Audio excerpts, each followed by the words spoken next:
नमस्कार, मैं श्रुति।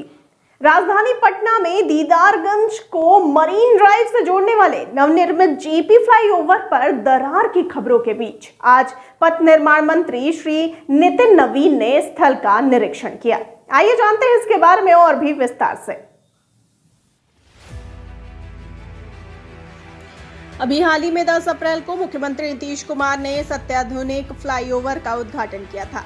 उद्घाटन के महज 2 दिन बाद मीडिया में यह खबर प्रसारित हुई थी कि पुल पर दरार आ गई है, जिससे लोगों के मन में सुरक्षा को लेकर शंका उत्पन्न हो गई थी। आपको बता दें कि करीब 144 करोड़ 36 लाख रुपए की लागत से बने इस फ्लाईओवर की कुल लंबाई 2.198 किलोमीटर है। यह पुल राजधानी के ट्रैफिक को सुगम बनाने के लिए एक महत्वपूर्ण कड़ी के रूप में तैयार किया गया है, जो दीदारगंज से मरीन ड्राइव होते हुए जेपी सेतु तक कनेक्टिविटी को बेहतर बनाता है। बताते चलें कि निरीक्षण के दौरान मंत्री नितिन नवीन ने स्पष्ट किया कि पुल पूरी तरह सुरक्षित और तकनीकी रूप से सशक्त है। जिसे दरार कहा जा रहा है वो दरअसल एक एक्सपेंशन जॉइंट है, जो किसी भी बड़े पुल की संरचना का सामान्य हिस्सा होता है। उसे गलत तरीके से प्रस्तुत किया गया है। उन्होंने मीडिया से बातचीत में कहा कि जनता को भ्रमित करने वाली खबरों से बचना चाहिए। विभाग पारदर्शिता और गुणवत्ता के साथ काम कर रहा है। पुल की पूरी जांच विशेषज्ञों की टीम से कराई गई है और इसमें किसी भी प्रकार की संरचनात्मक कमजोरी नहीं पाई गई है। अभी हम लोग जेपी गंगा पथ पे खड़े हैं। जिस जेपी गंगा पथ को लेकर कोई संशय आई थी, मैंने सभी लोगों को यहाँ पर क्लियर कर रहा हूँ कि जेपी गंगा पथ का जो ब्रिज पार्ट है, कहीं कोई क्रैक्स नहीं है, कहीं कोई गैप नहीं है।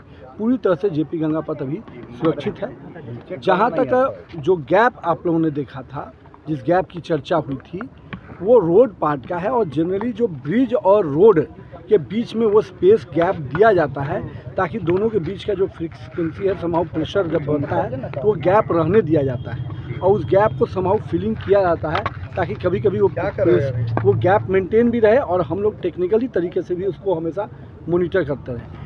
अभी के समय में जो रोड के विषय पे आया है गैप का, उसको हम लोगों ने और वेरीफाई करने के लिए हम लोग संतुष्ट हैं, लेकिन चूँकि आम जनमानस में कोई संशय न रह जाए तो इसके लिए हम लोगों ने फिर से अपने जो टेक्निकल टीम है उसने वाइट पैचेज देकर उस पूरे एरिया को रखा है ताकि तुरंत में कोई भी वेरिएशन न होगा तो हम लोग को तुरंत पता चल जाएगा। अभी NIT पटना के प्रोफेसर्स को उसको लगाया गया है और ये प्रिकॉशनरी है, लोगों के मन में संशय न रहे उसके लिए। कहीं कोई टेक्निकल बिंदु पे जो भी हमारे इंजीनियर्स हैं उनको कोई डाउट इस विषय पर नहीं है। इसके बावजूद भी हम लोग पूरे राज्य में ब्रिज मेंटेनेंस पॉलिसी ला रहे हैं और ब्रिज मेंटेनेंस पॉलिसी का एक बड़ा पार्ट है थर्ड पार्टी ऑडिट। जो थर्ड पार्टी ऑडिट के भी निर्णय हम लोगों ने डिपार्टमेंट से ले लिया है। मैंने उसी के क्रम में कहा था कि थर्ड पार्टी ऑडिट जो हम लोग का सभी राज्य के सभी ब्रिजेज का थर्ड पार्टी ऑडिट होना है, उसी क्रम में मैंने कहा था कि इसका भी थर्ड पार्टी ऑडिट में प्राथमिकता देते हुए, प्रायोरिटी देते हुए उसको हम पहले करवाएंगे। यही बात है और मैं आपके माध्यम से सबको संतुष्ट करूंगा कि जो ब्रिज पे हम लोग खड़े हैं, जेपी गंगा पथ, माननीय मुख्यमंत्री के कर कमलों द्वारा जो कुछ ही दिन पहले इसका उद्घाटन हुआ था, वो पूरी तरह से सुरक्षित है, आवागमन के लिए तैयार है और जो संशय आए थे उसको भी हम लोग दिखवा रहे हैं।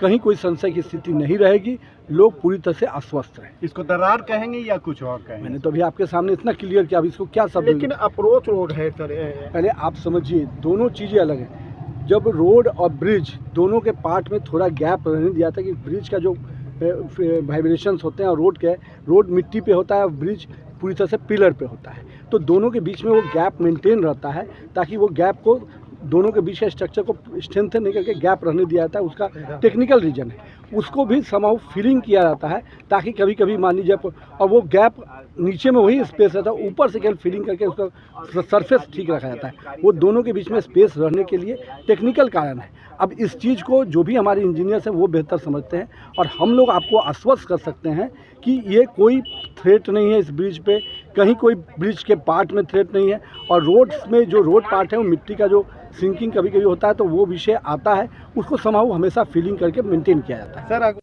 मंत्री ने ये भी आश्वासन दिया कि पुल की निगरानी नियमित रूप से की जाएगी और अगर कोई तकनीकी खामी सामने आती है तो उसे तुरंत ठीक किया जाएगा। बता दें कि सरकार की प्राथमिकता जनता की सुरक्षा और यातायात व्यवस्था को बेहतर बनाना है। आपका इसको लेकर क्या कहना है, अपनी राय हमें बताइए कमेंट सेक्शन में। और साथ ही जाते जाते इस वाले वीडियो को कर दीजिए लाइक और शेयर और चैनल को सब्सक्राइब करना बिल्कुल ना भूलिए। मुझे दीजिए इजाजत, नमस्कार।